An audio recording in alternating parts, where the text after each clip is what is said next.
So I'm curious if you were talking to a young person, a young woman in particular, who was maybe thinking about a career in construction and not necessarily understanding the depth and the breadth of the opportunity and the different roles within it, what would you say? How would you communicate to them? I presumably you would try to convince them to follow into construction, but how would you make that sales pitch, or what would you tell them? I just had a conversation almost identical to that. My stepdaughter phoned, and she's in her first year of management, and she texted, and they don't phone when you're 17, but she texted and said, "What do you do?" And so I told her, and she said, "That sounds exactly what I want to do, but I'm not an engineer." I said, "You don't have to be. If you like to organize and label folders, you can take that route of engineering and be a project manager. Or if you like, and if you get fulfillment out of building something and have a lot of fulfillment from that, you can go on a different route within construction." There's so many uh, paths to take depending on what your interests are, and I think an industry for anybody really. But for a young female, if you like organizing and you like being part of something that's different every day, and yeah, it's just a very very exciting opportunity for women in construction. I've noticed that our clients are changing. Almost all of our clients tend to be women. So they're feeling that trust. Leadership in organizations that need to build something are feeling that trust and that attraction to being able to have somebody maybe more aligned with how they operate as their representatives or their builders or their architects. Maybe it's communication style, maybe it's a level of trust and sorry, but mansplaining's not going to be there. Just that seems to be what we're seeing. Most of our clients are women. I would agree with that. And I think, one of the things I've been talking about for years is just how how much more is being expected from individuals that are, working with clients in the building industry. I think, I heard it called performance skills instead of soft skills, which I actually really like. But I think, really partnering with clients and trying to work with clients to be a solution provider as opposed to a service provider, I think it's a totally different approach to what we had, even 10 years ago. And I think it's on in all facets of the building industry, whether at the front end as a designer, I think more is being asked of you to kind of understand the business aspects of it and in terms of, how that asset is going to support, operations or business functions. And I think, as GCs, we're being asked a lot to be involved earlier on projects, which requires, facilitation, learning, like just kind of beyond the kind of basics of and that's kind of I think that's where the real opportunity is. So Yeah, and to add to that, I love that definition of if you like problem solving. And I think that's what drew me to construction, and it's why I really enjoyed math. You've got this pile of unorganized things, and you have to make sense out of it and to help a client. So yeah, if you enjoy doing that and you enjoy challenging problem solving, it's the perfect industry. Yeah. Lots of problems to solve. What about the culture? I mean, historically, construction's got a culture of sort of yelling and screaming and very aggressive and not friendly to women necessarily. You mentioned the fact that the clients, that's shifting, but what about the culture itself? Is that changing? Have you seen that change in your time in the industry? Is there more change that's needed? How are we doing? Well, I think that our generation age group is definitely has the higher percentage of women in leadership.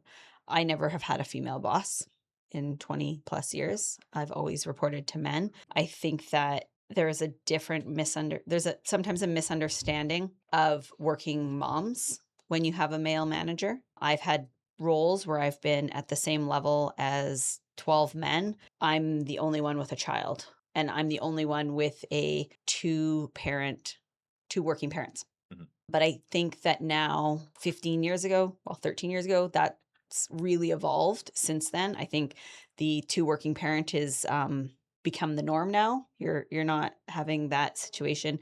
And I don't mean it critically, but it's that mindset of the responsibility of pick up, drop off, all of that stuff. I'm going off on a bit of a tangent here about part of the culture, but part of the culture. And so that I've definitely seen evolve.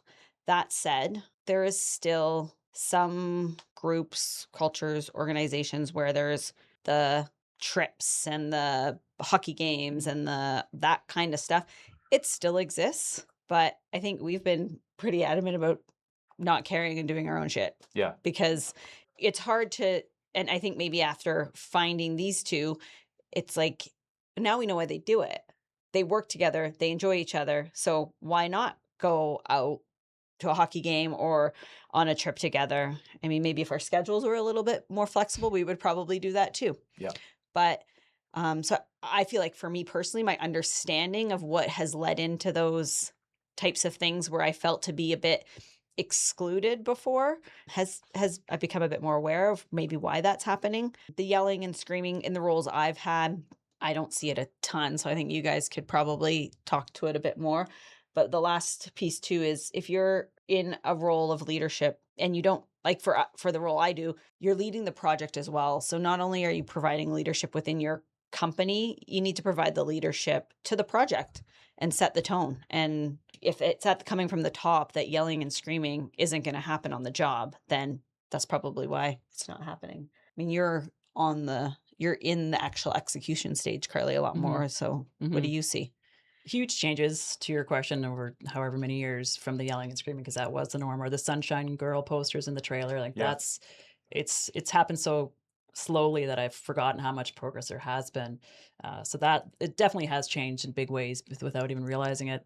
But also a good thing is that it's across the board. So because I know men in the same level of career as I did, they had a different type of, what's the right word, bullying, and maybe is the right word. So that's improved as well. So I think the industry as a whole has greatly improved in terms of respecting each other and it being more of a professional industry than it was 20 years ago, for sure. Yeah. Luckily. I mean, you made the point even about two-parent households. I mean, most construction sites start at 7 a.m. That's when you're expected to be there.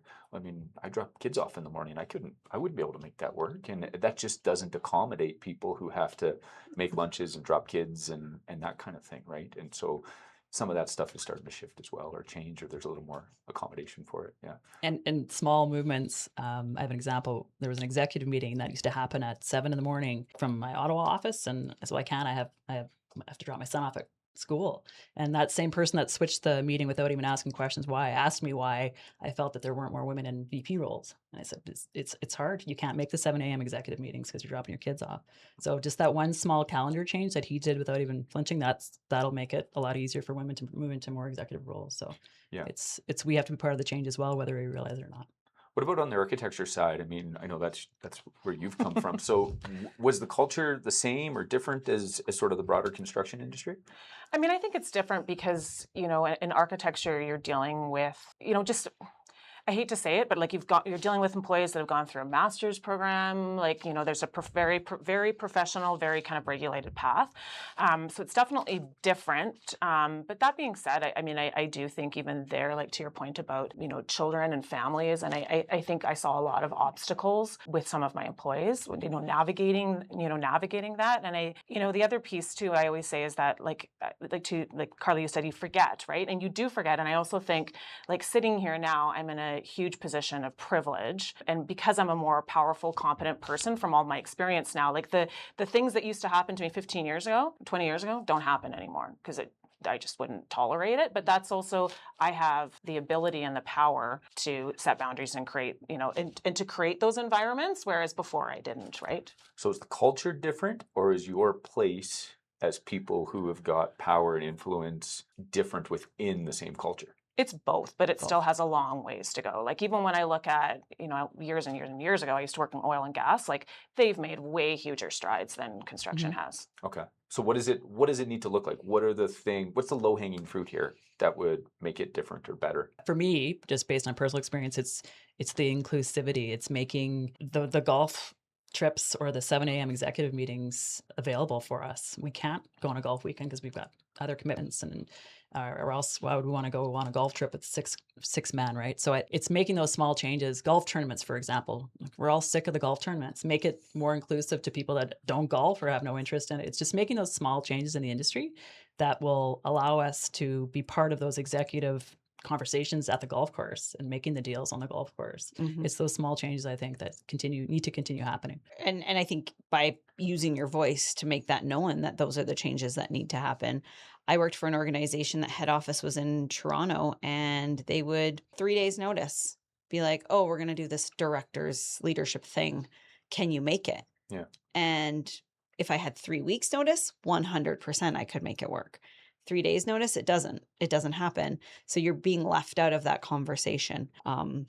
So I think making sure they leadership or whoever you're dealing with understands why it doesn't work. Don't just hit decline. Make sure it's explained. I had a meeting today with an architect and she couldn't, I proposed 4 p.m. and she said, I can't, I'm taking my kid to her first dentist appointment. So she could have just said, no, it doesn't work. But by oversharing or giving more information, it provides a level of understanding, right? You're not just being snubbed. You're actually, I've got a commitment that I need to make. Yeah, I would agree. And I mean, I think just logistically, you have to call a spade a spade. I think we're going to see a shift just generationally as baby boomers retire and just different perspectives are have a seat at the table. I think men and women, right? I think that there's going to be kind of a real, I think even just more progress and kind of more evolution, right?